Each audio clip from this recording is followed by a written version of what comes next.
Pak Teo bisa agak dekat mic-nya. Oke. Terima kasih atas kesempatan yang bagus ini. Kita ini diundang ke sini di dalam rangka mencapai suatu kesepakatan. Siapapun yang terpilih tidak menjadi masalah. Yang penting hari ini harus lebih baik dari kemarin, hari esok harus lebih baik dari hari ini. Siapapun yang terpilih silakan, kita dukung aja. Ya. Oleh karena itu saya pengantar dulu. Jadi kita betul-betul ingin mencari pemimpin yang betul-betul memikirkan suatu kepentingan warga kita untuk menuju ke arah yang lebih baik. Oleh karena itu saya percaya pertama pengantarnya, kedua calon betul-betul memahami apa yang menjadi tugas dan tanggung jawab sebagai ketua RT dan ketua RW. Ini nanti akan berlanjut ke ketua RT ya. Tapi ini RW dulu, berarti kedua calon ini adalah betul-betul memahami apa yang menjadi contoh atau apa yang menjadi tugas dan tanggung jawab ketua. Kemudian di dalam pemilihan ini nanti juga kita memakai kalau negara kita itu pakai demokrasi ya, kita dari rakyat oleh rakyat dan untuk rakyat. Kita pun embrio yang paling kecil di akar rumput itu juga harus menggunakan ini demokrasi dari rakyat oleh rakyat dan untuk rakyat. Berarti rakyat memegang kedaulatan tertinggi itu. Nah, kemudian yang ketiga yaitu asas, karena asasnya itu adalah Pancasila ya, asas tunggal kita itu Pancasila ya, kita merupakan asas kita berketuhanan yang Maha Esa, di mana kita itu betul-betul agama yang ada di sini itu ini macam-macam. Tapi mari kita rangkul menjadi satu kekuatan untuk sama-sama mengabdi kepada Tuhan yang Maha Esa. Jadi tidak usah permasalahkan itu apanya Hindu, Kristen, Muslim, Islam dan lain sebagainya. Silahkan kita sama-sama mengabdi kepada Tuhan. Jangan sampai perbedaan ini justru kita merangkul di dalam persatuan dan kesatuan. Kemudian yang kaitannya dengan asas ini, Pancasila sudah kita pahami bersama bahwa kita itu akan betul-betul memahami di sini. Pasti prolog ya, prolog dulu. Kemudian kaitannya dengan ini, ancaman global. Kira-kira dua calon ini nanti memahami enggak mengenai ancaman global? Era sekarang terkait dengan apa itu pemanasan global. Bumi itu semakin panas ya, sehingga ini nanti akan mengakibatkan para panen gagal panen dalam kalau kita secara global. Jadi gagal panen ini nanti karena panas temperatur tinggi, panennya gagal dan kita akan menghadapi kelaparan.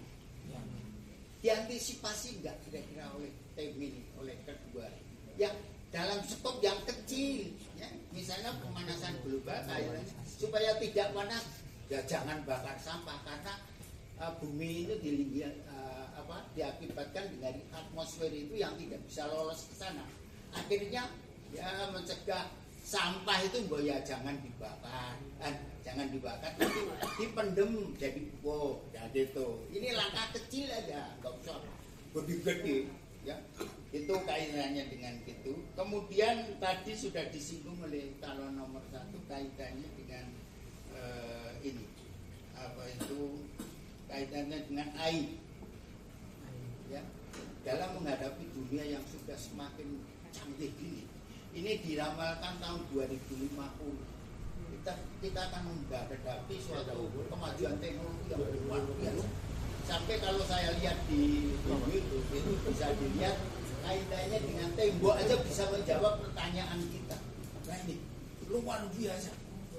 Ada nggak kira-kira antisipasi kita dalam menghadapi dunia yang semakin canggih ini? Kemudian yang kaitannya dengan antisipasi dengan global ini tentu saja kita juga perlu persatuan kita. Kita harus kuat agama apapun, suku apapun, dari warna kulit apa, kita harus bersatu. hilangkan perbedaan yang ada di antara kita. Kemudian yang kedua, kaitannya dengan ketahanan. Kita harus tahan uji, kaitannya dengan 8 aspek kehidupan. Aspek alamiah ya, batas-batas wilayah. Kalau saya lihat tadi siang itu, siang atau kemarin ya, batas di ini RW 12 kita dengan tetangga kita ini, ternyata saya dengar berita kalau di sana itu digadekan tanahnya di paling ujung sana. Aku juga tidak tahu kok bisa-bisanya ada kira-kira tanah 1.200 atau berapa digadekan orang sehingga dibersihkan. Aku juga heran kok bisa ini perbatasan daerah tidak bertuan itu dengan perbatasan permataan itu kok bisa di bank. Jadi bank yang mempermasalahkan. Kemudian yang kaitannya dengan kewaspadaan nasional ya. Kita bicara kewaspadaan nasional, kita harus hati-hati.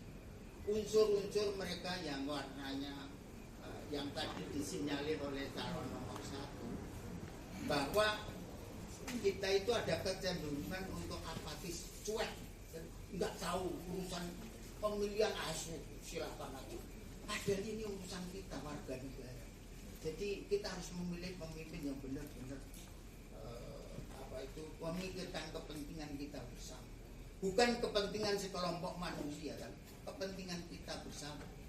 Oleh karena itu ya mari kita pikirkan yang kaitannya dengan ancaman terhadap global. Kemudian kalau yang kaitannya dengan ini menghadapi ini global, ini tentu saja kita harus pakai ini suatu keinginan untuk membentuk sistem pemerintahan yang bagus, yaitu good governance. Bagaimana untuk menuju good governance? Saya kira ada 5 prinsip yang sudah dikenal oleh kita. Kalau kita belajar 5 prinsip itu apa? Tadi calon 1 sudah menyebut, tapi ini tak ulang sedikit yang kaitannya dengan tata kelola semua aspek kehidupan dan semua lini. Ini menyangkut 5 prinsip pemerintah yang bersih, bersih belum tentu benar ya, tapi bersih dan benar ya. Yang pertama adalah transparansi, jadi keterbukaan. Kita memilih untuk kepentingan kita bersama, transparan, terbuka. Informasi itu ya terbuka saja, ya. Kebutuhan yang mudah diakses, jangan sampai ada yang terus. Kemudian akuntabel, ya. Betul-betul kita itu kepastian, ya.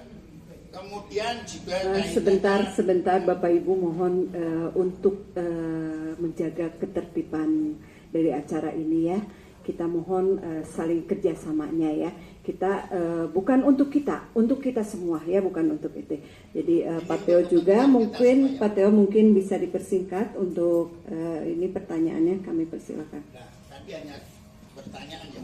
Nanti pertanyaan satu aja. Responsibility.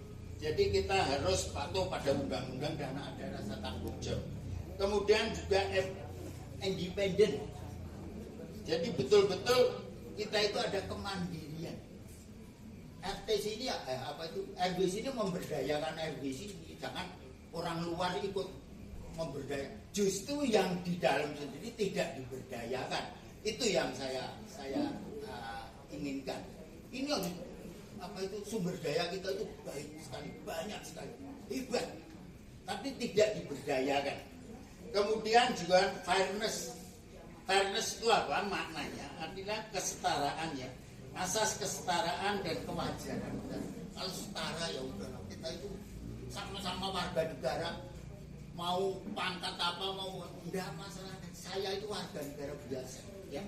Kemudian di dalam mencapai itu semua, kita itu adalah komponen, mempunyai komponen yang bisa dipotensikan, yaitu kaitannya dengan pemerintah. RT itu adalah embrio paling kecil pemerintah, kemudian rakyat, kemudian juga swasta. Swasta di sini itu diberdayakan. Ya, siapapun misalnya ada yang usaha roti, usaha dan diberdayakan. Tak sumbangannya, tapi yang berkeadilan tentu saja. Kemudian kita pengawakannya oleh siapa? Pengawakannya adalah kelompok-kelompok generasi muda. Yang muda-muda itu yang tampil. Kalau sudah seperti saya, usianya sudah 80 lebih, Bu, nggak usah pensiun saja lah. Di rumah aku ingin damai sejahtera. Itu aja. Nggak usah dipakai, tapi saran masukan silakan. Ya. Kemudian yang sepuh-sepuh itu ya Tutpuri Handayani, itu aja. Sekarang menginjak pertanyaan karena hanya boleh satu. Pertanyaan ini mohon dijawab oleh kedua calon, oleh calon satu dan calon dua. Yang pertama adalah pertanyaan hanya satu, kadang dan dibolehkan satu. Itu saja yang menyangkut masalah program saudara-saudara calon satu, calon dua yang kaitannya dengan tata kelola. Ya, tata kelola atau bahasa umumnya tata kelola, manajemen pengelolaan yang akan diterapkan kalau terpilih. Itu kaitannya tata kelola sistem keuangan, sistem informasi sepihak atau dua belah pihak. Jadi kalau sepihak itu dari atas ini ke bawah, tidak menerima usul warga itu tentu saja menyangkut 8 aspek ya, 8 aspek alamiah dan sosial. Kemudian yang kedua, satu pertanyaan ya, tapi menyangkut mengenai pengembangan sumber daya manusia. Apakah usaha para calon di dalam mengembangkan sumber daya manusia yang terkait dengan menuju ke arah good governance? Ya, tentu saja tidak lepas dari pemimpin, leadership, pemimpinnya seperti apa yang dikehendaki. Ya, silakan saja secara fisik, mental dan spiritual. Agamanya tidak dimasalahkan karena kita berkeyakinan bahwa di RW kita itu baik semua. Cukup mungkin Pak Teo waktunya karena sudah. Ya. Yang ketiga Pak Teo, maaf Pak Teo, pertanyaannya cuma satu tadi untuk kelola. Pertanyaan tadi satu itu ada 3 hal yang harus dijawab. Oke. Yaitu mengenai tata kelola, sumber daya manusia, sama pembangunan infrastruktur. Oke. Jadi Pak Teo menanyakan satu pertanyaan yang menyangkut manajemen, tata kelola dan struktur tadi. Satu. Ya. Manajemen, tata kelola, kemudian sumber daya yang berkualitas itu yang kayak apa yang direncanakan. Ya. Kemudian pembangunan infrastruktur, jalan-jalan apa. Oke. Ya. Mungkin selokan. Terima kasih Pak Teo, mungkin bisa dijawab. Bapak Ibu mohon perhatiannya ya, kita saling